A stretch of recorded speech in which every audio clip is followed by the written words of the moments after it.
ఈ రియల్ ఎస్టేట్లో వాళ్ళకున్న నాలెడ్జ్ ప్రకారం ఎలాంటి మనకు అక్కడ దొరకని స్పెసిఫికేషన్ ఈ మిడిల్ మ్యాన్ ద్వారా దొరుకుతుంది. కాకపోతే ఏంటంటే ఇక్కడ అమౌంట్ ఇచ్చే రియల్ ఎస్టేట్ అనేది ఏదైతే ఉందో సెకండ్ ఇన్కమ్, మనము సెకండ్ ఇన్కమ్ ఫస్ట్ ఇన్కమ్ లా చూడలేము. లైఫ్ ఇటుపక్క అకింపేట ఎయిర్పోర్ట్ ఉంటుంది, అటుపక్క దాంట్లో ఎయిర్పోర్ట్ ఉంటుంది. సో రెండు ఎయిర్పోర్ట్ల మధ్య కృష్ణా నది ఈ ప్రవాహిక ప్రాంతాలు హైదరాబాద్ ఆర్థికంగా దెబ్బపడిపోయింది. దానికి ఒక ప్రధాన కారణం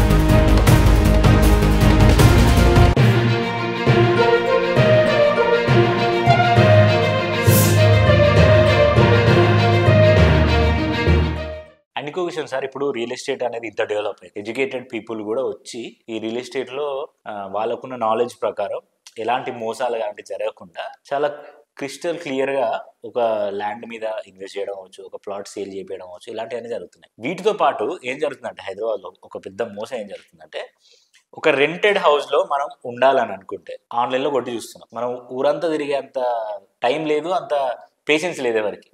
ఆన్లైన్లో కొట్టేసరికి ఇప్పుడు కొన్ని వెబ్సైట్స్ ఉంటున్నాయి, యాప్స్ ఉంటున్నాయి, వెబ్సైట్స్ ఉంటున్నాయి. ఒక ఫ్లాట్కి వెళ్ళి మనం చూడాలనుకుంటే ఫొటోస్ పంపించి అక్కడికి వెళ్ళి చూడడానికి కొంతమంది బ్రోకర్స్ లాగా మధ్యలో ఉండి డబ్బులు వసూలు చేస్తారు. ఇలాంటి చిన్న సమస్యని ఇంత పెద్ద రియల్ ఎస్టేట్ అనేది ఎందుకు అరికట్టలేకపోతుంది అనేది నాకు క్వశ్చన్. అంటే ఇక్కడ ఏంటంటే మిడిల్ మ్యాన్ అనేది ఎక్కడైనా ఉంది, ప్రతి దాంట్లో ఉంది. మిడిల్ మ్యాన్ లేకుంటే ఏ పని జరగదు. ఎందుకంటే మిడిల్ మ్యాన్ మెసెంజర్. సో ప్రతిదానికి మనమే వెళ్ళాల్సిన పని లేదు.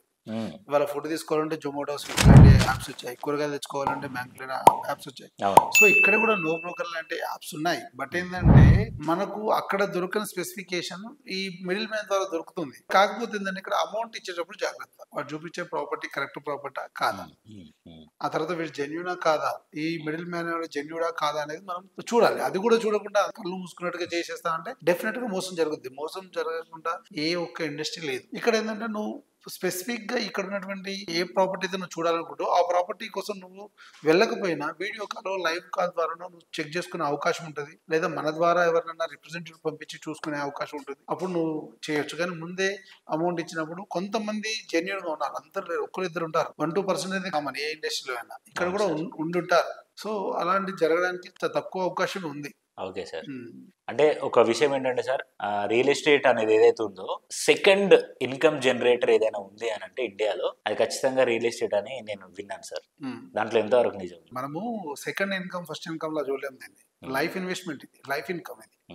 సో మనం ఏంటంటే ఇప్పుడు అదే హైదరాబాద్ జూబ్లీహిల్స్, బంజారాహిల్స్ లో ఇప్పుడు 750, 1150, 950, 11 రూపీస్ పర్ స్క్వేర్ యార్డ్ అమ్మిన రోజులు ఇదే జూబ్లీహిల్స్ లో. ఇవాళ 2.5 లక్షలకు పర్ స్క్వేర్ యార్డ్. సో అప్పుడు ఎవరైతే ఇన్వెస్ట్ చేస్తారో ఇవాళ లైఫ్ ఇన్వెస్ట్మెంట్ కదా, లైఫ్ ఇన్వెస్ట్మెంట్. సో డెఫినెట్ గా life investment, real estate investment ఎప్పుడు కూడా ఎప్పుడు రియల్ ఎస్టేట్ లో ఇన్వెస్ట్ చేసే వాళ్ళు ఎవరు ఇన్వెస్ట్ చేస్తారంటే భవిష్యత్తులో నీ ఇల్లు కట్టుకోవడం కోసం, ఈ భూమి కొంటే నాకు ఉపయోగపడుతుంది, లేదా నా పిల్లలకి ఉపయోగపడుతుంది, లేదా నా పాప పెళ్లి చేయడానికి ఉపయోగపడుతుంది, లేదా నా పిల్లల ఎడ్యుకేషన్ కు ఉపయోగపడుతుంది, లేదా నా పిల్లల ఫ్యూచర్ తర్వాత ఇద్దరికి హౌసెస్ కన్స్ట్రక్షన్ చేయడానికి లేదా వాళ్ళ అవకాశాలకు ఉపయోగపడుతుంది అనే ఉద్దేశంతోనే లైఫ్ ఇన్వెస్ట్మెంటే ఉంటుంది రియల్ ఎస్టేట్ లో ఎప్పుడు కూడా. సో డెఫినెట్ గా మధ్యలో అమ్మి వేరే ఫర్దర్ గా చేసే వాళ్ళు ఉంటారు. బట్ రియల్ ఎస్టేట్ ఇన్వెస్ట్మెంట్ ఎప్పుడు కూడా వాళ్ళ అవసరాలకు, వాళ్ళ ఫ్యూచర్ కు ఉపయోగపడినట్టుగా ఎప్పుడు లాభదాయకంగానే ఉంటుంది. Okay sir. ఇప్పుడు మేడ్చల్ ఉంది, మేడ్చల్ డిస్ట్రిక్ట్ లో రియల్ ఎస్టేట్ బిజినెస్ ఎలా ఉంది అసలు? అక్కడ భూముల ధర ఎలా ఉంది? అక్కడ పెట్టుబడి పెట్టడం మంచిదేనా? మనకు హైదరాబాద్ 360 వస్తే మేడ్చల్ కొద్దిగా డిఫరెంట్ సినారియో ఉంటుంది. సో మేడ్చల్ లో ఇన్వెస్ట్మెంట్ చాలా బాగుంటుంది. కాకపోతే అక్కడ ఏంటంటే ప్రైసెస్ కంపారిటివ్లీ అదర్ అయితే కొద్దిగా ప్రైసెస్ ఎక్కువగా ఉంటాయి. అక్కడ ఏంటంటే ల్యాండ్ వచ్చేసి ఎక్కువ కన్జర్వేషన్ జోన్ ఉండడం వల్ల సో కొద్దిగా ఇటుపక్క అకింపేట ఎయిర్పోర్ట్ ఉంటుంది, అటుపక్క దాంట్లో ఎయిర్పోర్ట్ ఉంటుంది. సో రెండు ఎయిర్పోర్ట్ల మధ్యలో ఉన్నటువంటి ప్రాంతమే మేడ్చల్ హైవే. సో కొంతవరకు ల్యాండ్ అవైలబిలిటీ ఉంటుంది. దాంతో పాటు కొంత మిగతా అంతా ఫెరీ అర్బన్ కన్జర్వేషన్ జోన్ ఉండడం వల్ల ఏమవుతుందంటే అక్కడ ఉన్నటువంటి ల్యాండ్ అంతా కూడా డిమాండే ఉంది. ఇవాళ మాక్సిమం విల్లాస్, హైరైజ్ కన్స్ట్రక్షన్ అవుతున్నాయంటే మేడ్చల్ చుట్టుపక్కల ప్రాంతాల్లోనే. సో డిమాండ్ ఎక్కువ ఉన్నటువంటి ప్రాంతం, రిటర్న్స్ కూడా ఎక్కువ వచ్చే అవకాశం ఉన్నటువంటి ప్రాంతం మేడ్చల్. Okay sir. సార్ ఇంకొక విషయం అంటే ఇప్పుడు కృష్ణా నది ఈ ప్రవాహిక ప్రాంతాలు ఆ ప్రాంతాలలో ఇన్వెస్ట్ చేయడం మంచిదేనా సార్? అంటే కృష్ణా నది పరివాహక ప్రాంతాల్లో ఇన్వెస్ట్ చేసే వాళ్ళు ఎలా ఉంటారంటే లగ్జరీ కోసం ఎక్స్పెక్ట్ చేసేవాళ్ళు, రివర్ వ్యూ, రివర్ ఫ్రంట్ ఎస్ అని ఎస్ ఎక్స్పెక్ట్ చేసే వాళ్ళు ఉంటారు. సో అలాంటి వాళ్ళు ఏంటంటే గేటెడ్ కమ్యూనిటీ ఉన్నటువంటి ప్రాజెక్ట్ లో ఇన్వెస్ట్ చేయడం వల్ల లాభదాయకం ఉంటుంది. ఓకే ఎందుకంటే వాళ్ళు కొనుక్కునేటప్పుడు తక్కువ ప్రైస్ లో ఉంటుంది. డెఫినెట్ గా ప్రాజెక్ట్ కంప్లీట్ అయ్యేసరికి వాళ్ళకు 50% అప్రిషియేషన్ డెఫినెట్ గా ఉంటుంది. తర్వాత ఫర్దర్ ఇన్వెస్ట్మెంట్స్, ఫర్దర్ రిటర్న్స్ అనేది ఉంటుంది అక్కడ. ఎందుకంటే అక్కడికి వచ్చే వాళ్ళంతా కూడా ఒక రకమైన ప్రొఫైల్ ఉన్న వాళ్ళు ఉంటారు. సో వాళ్ళు ఏంటంటే లగ్జరీ కోసం ఎక్స్పెక్ట్ చేసి వచ్చే వాళ్ళే ఉంటారు నది ప్రాంతంలో. ఇప్పుడు మనం కంపారిటివ్లీ అమరావతి ప్రాంతం, మొత్తం విజయవాడ అంతా కూడా కృష్ణానది పరివాహక ప్రాంతమే. సో అక్కడ ఏంటంటే కొంతవరకు తాడేపల్లిగూడెం ఈ ప్రాంతం వచ్చే వాళ్ళకి కొంచెం నది పరివాహక ప్రాంతం కొద్దిగా బాగానే ఉంటుంది.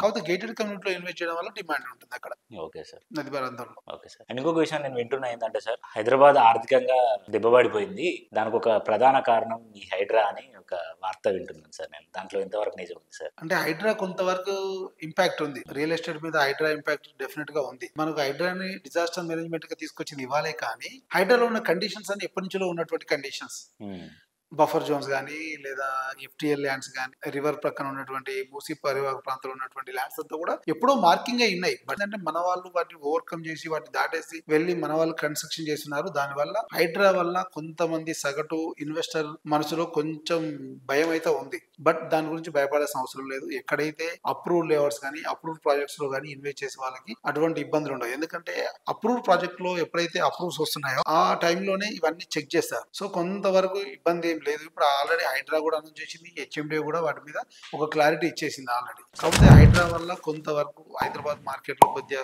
కన్ఫ్యూజన్, స్తబ్దత ఉన్నమాట వాస్తవం. అదే కాదు, మొత్తం ఎకానమీనే స్తబ్దత ఉంది. అట్లా కంపేర్ చేస్తే నైట్ ఫ్రంట్ ఇండియా ఇంకొక సర్వే వాళ్ళు హైదరాబాద్ ఫస్ట్ ప్లేస్ లో ఉంది రిజిస్ట్రేషన్స్ లో. ఓకే ప్రాపర్టీ సేల్ లో హైదరాబాద్ ఫస్ట్ ప్లేస్ లో ఉంది, సెకండ్ ప్లేస్ ఢిల్లీ ఉంది, థర్డ్ ప్లేస్ నోయిడా ఉంది, ఫోర్త్ ప్లేస్ అహ్మదాబాద్ ఉంది. సో అట్లా కంపేర్ చేసినప్పుడు హైదరాబాద్ ఫస్ట్ ప్లేస్ లో ఉంది. వరల్డ్ ఎకానమీనే కొద్దిగా క్రైసిస్ లో ఉంది. దాంతో పాటు ఏంటంటే ఇక్కడ మనకు Telangana Andhra elections, government same time రెండు గవర్నమెంట్ చేంజ్ అవ్వడం కొంచెం డిఫికల్టీ ఉంటుంది. అయితే ఎప్పుడైనా రియల్ ఎస్టేట్ కు క్రైసిస్ అనేది ఇదేం కొత్త కాదు. ప్రతిసారి క్రైసిస్ వస్తుంటది, రియల్ ఎస్టేట్ కు నిలబడుతుంటది. అంత మాత్రాన రియల్ ఎస్టేట్ పడిపోయిందని మనం మాట్లాడలేము. అందువల్ల రియల్ ఎస్టేట్ ఇప్పుడు బాగా స్పీడ్ గా పరిగెడుతుందని చెప్పలేము. ఒకప్పుడు మార్కెట్ తో కంపేర్ చేస్తే రియల్ ఎస్టేట్ అనేది కొద్దిగా మూవింగ్ అనేది తగ్గింది. ఎందుకంటే ఎకానమీ వైజ్ కానీ లేదా ఇక్కడ ఇన్వెస్టర్ ఎప్పుడు కూడా మిడిల్ క్లాస్ ఇన్వెస్టర్ ఎక్కువగా ఇన్వెస్ట్ చేసినంత వరకు రియల్ ఎస్టేట్ బాగా పెరిగలేదు. సో ఇప్పుడు ఏంటంటే రేట్లు కొద్దిగా పెరిగిపోయినాయి, మార్కెట్ లో పెరిగిపోయినాయి. కొద్దిగా మిడిల్ క్లాస్ వాళ్ళు కూడా ఆలోచించి ఇన్వెస్ట్ చేస్తున్నారు. సో కొద్దిగా ప్రైసెస్ అనేది పెరిగి ఉన్న మార్కెట్ కాబట్టి డెఫినెట్ గా ఇక్కడ నడుస్తుంది. కాకపోతే ఎకానమీ వైజ్ వరల్డ్ ఎకానమీ కొద్దిగా స్లో అయింది. దానివల్ల కొంచెం రియల్ ఎస్టేట్ స్తబ్దత ఉన్న వాతావరణం అయితే కనపడుతుంది.